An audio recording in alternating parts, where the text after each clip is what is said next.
bersamamu.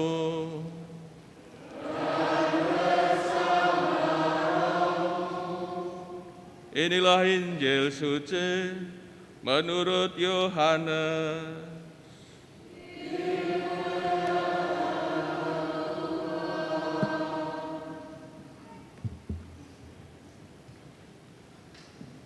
Sekali peristiwa, Yesus bersabda, "Sesungguhnya aku berkata kepadamu, siapa yang masuk ke dalam kandang domba tanpa melalui pintu, tetapi dengan memanjat dari tempat lain, ia adalah seorang pencuri dan seorang perampok.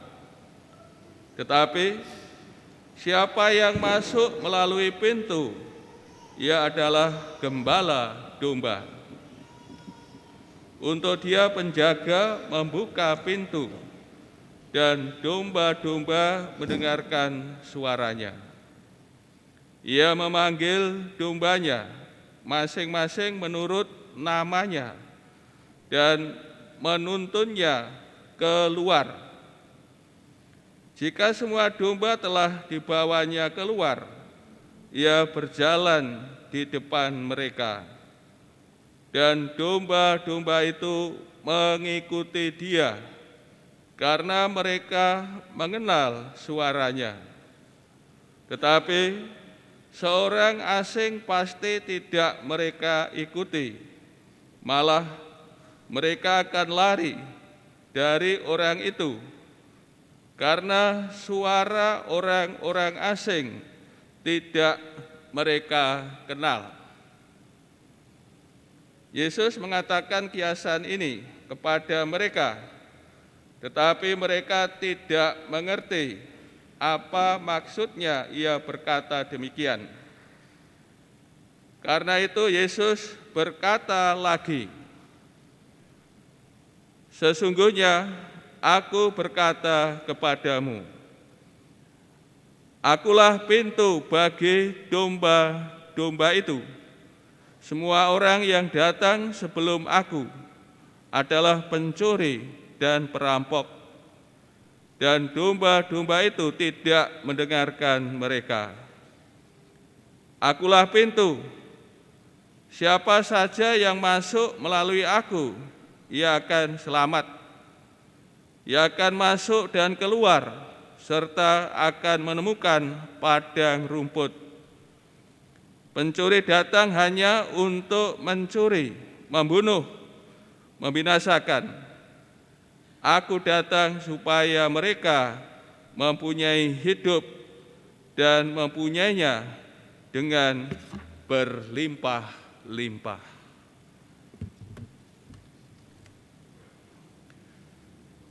Demikianlah sabda Tuhan.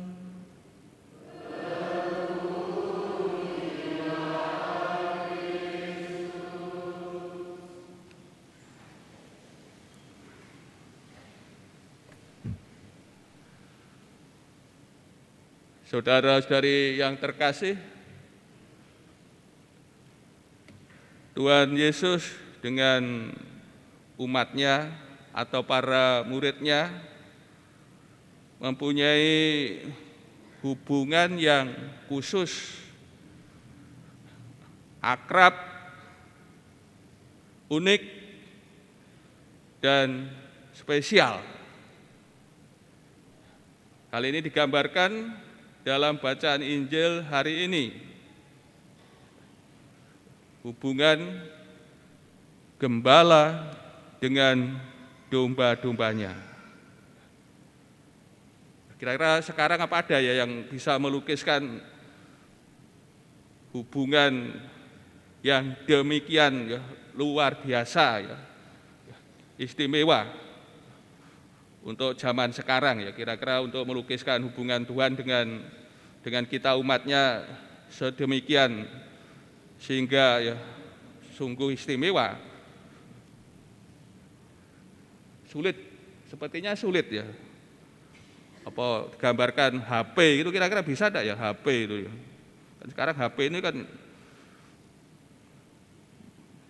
melekat ya, seperti nyanti-nyanti nggo HP gitu ya, kuantongi. Tuhan kita HP, HP-ku gitu ya, kira-kira pas enggak ya kira-kira? Saya kira enggak pas ya. Ini kan gambaran gembala domba ini kan sudah berakar berabad-abad ya dalam tradisi Yahudi. Dalam kitab suci, Allah Tuhan sebagai gembala dan umatnya sebagai domba-domba. Tadi kita nyanyikan dalam Mazmur, sungguh luar biasa itu. Ayat-ayat yang ada dalam Mazmur tadi. Dan kita juga baru merayakan hari Paskah ya, masih dalam masa Paskah. Bagaimana kita mempunyai gembala ya. Tuhan kita Yesus Kristus gembala kita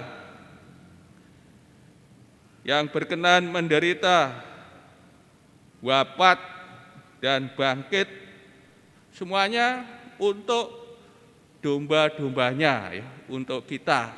Tidak ada sedikit pun untuk dirinya, namun semuanya untuk kita, umat kepunyaannya ya, wafatnya, berkat sengsara dan wafatnya,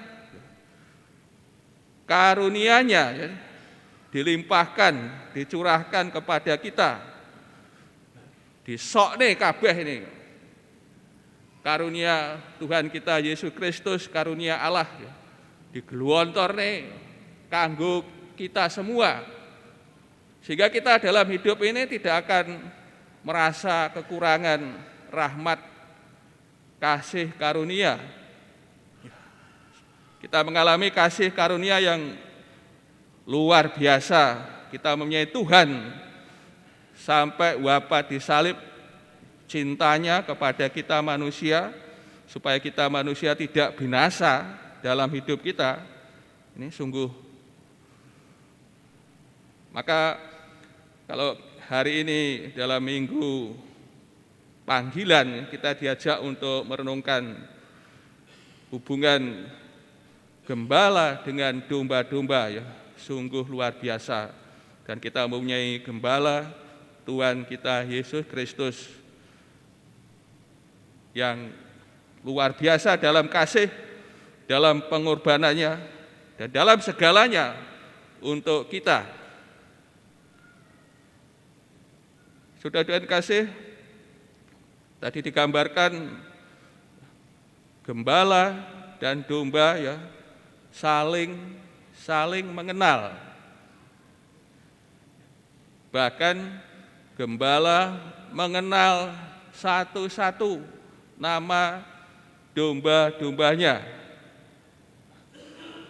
Dan domba-domba mendengar suaranya.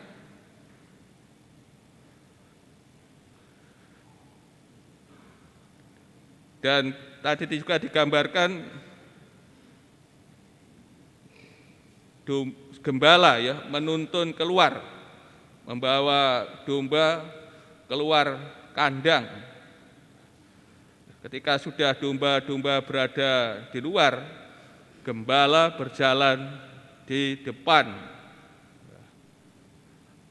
Dan gembala membawa kawanan kepada padang rumput hijau, ke mata air. Ini kan makanan ya. Dan tentu domba-domba tidak akan bisa menemukan padang rumput mata air dengan usahanya sendiri. Hanya gembala yang berpengalaman yang bisa ya, membawa domba-domba ke padang rumput yang hijau dan membawa kepada mata air. Inilah yang terjadi dalam diri Tuhan kita Yesus Kristus. Kita mempunyai gembala ya, sang gembala. Dia Tuhan kita mengenal kita. Dan diharapkan dari kita domba-domba juga ya, mengenalnya. dan senantiasa berjalan di belakangnya, ya, mengikutinya. Karena kalau kita nyimpang, tentu ya kita akan kesasar, masuk jurang. Ini gambaran pertama, ya. Kedua, Tuhan Yesus menyatakan dirinya sebagai pintu. Pintu untuk domba-domba. Siapa saja yang masuk melalui aku, ia akan selamat.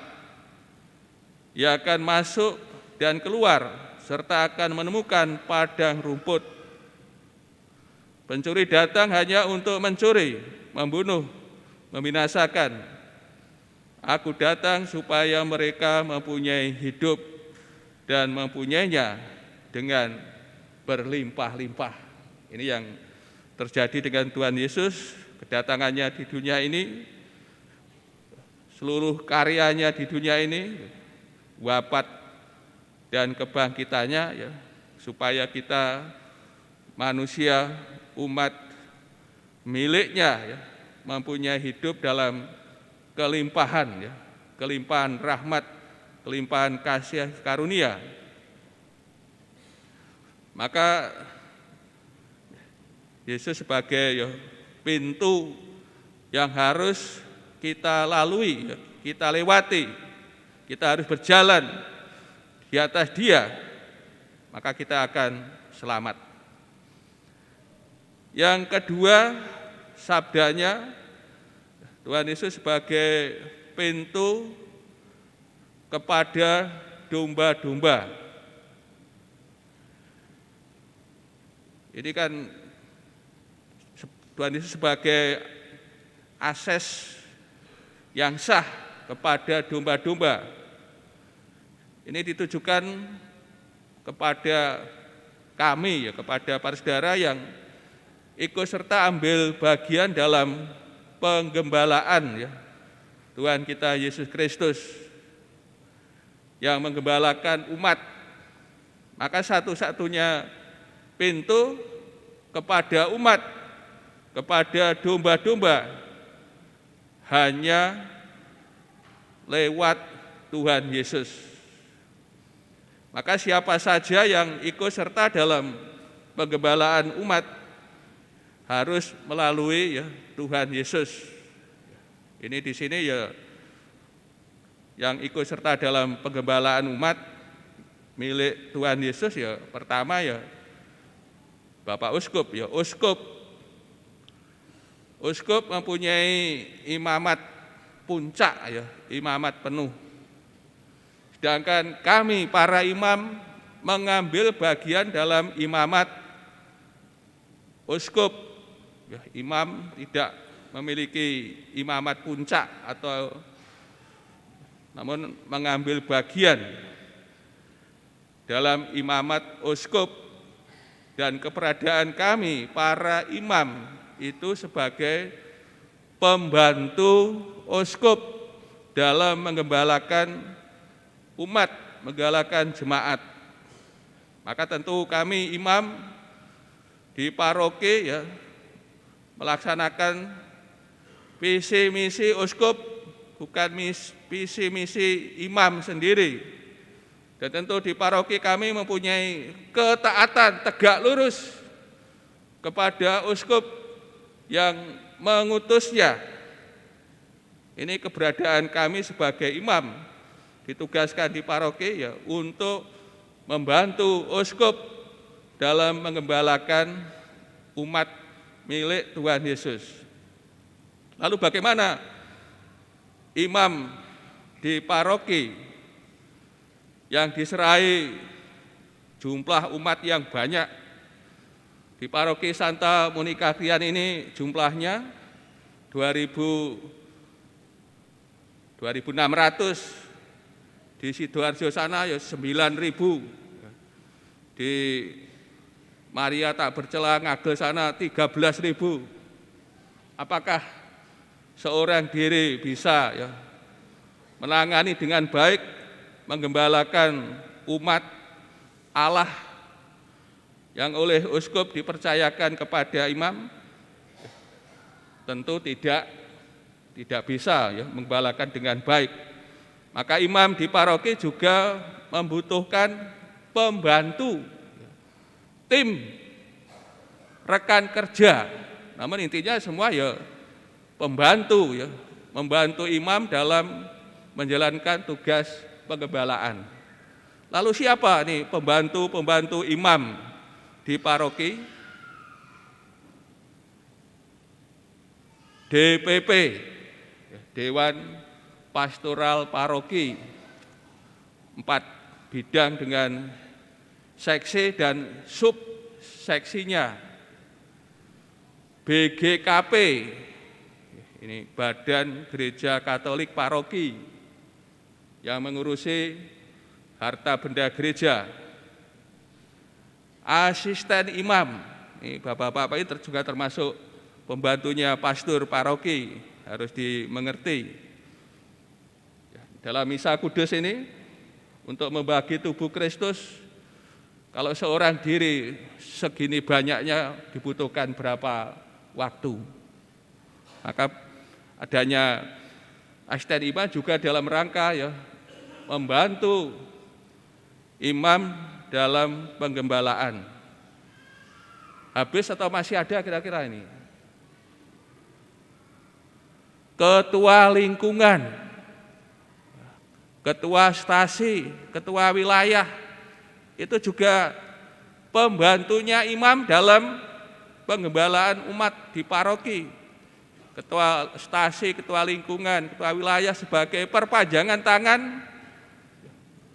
imam paroki kepada umat.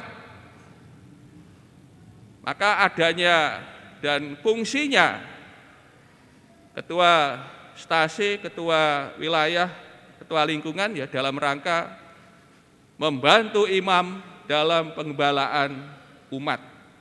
Tidak lebih, tidak kurang. Maka kalau ketua wilayah, ketua stasi, ketua lingkungan membuat kebijakan sendiri, ini bukan pada tempatnya, sudah di luar rel yang benar, jalannya sudah salah.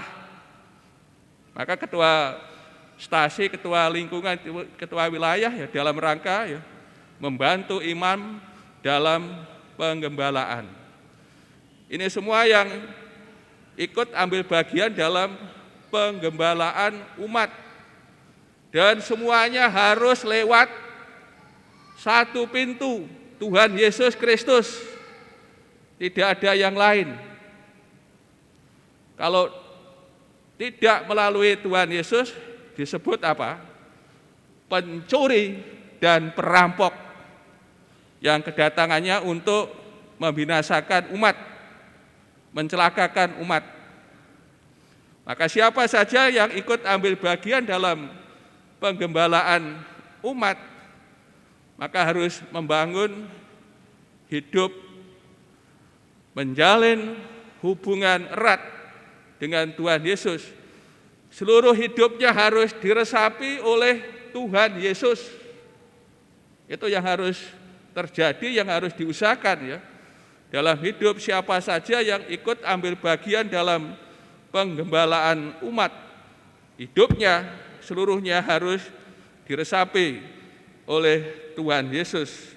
Maka mereka yang demikian ya akan bisa membawa umat kepada Tuhan Yesus, membawa umat kepada keselamatan dan kehidupan. Di luar itu, kalau tidak menyatukan diri, tidak lewat Tuhan Yesus, akan membawa umat kepada kebinasaan dan kematian.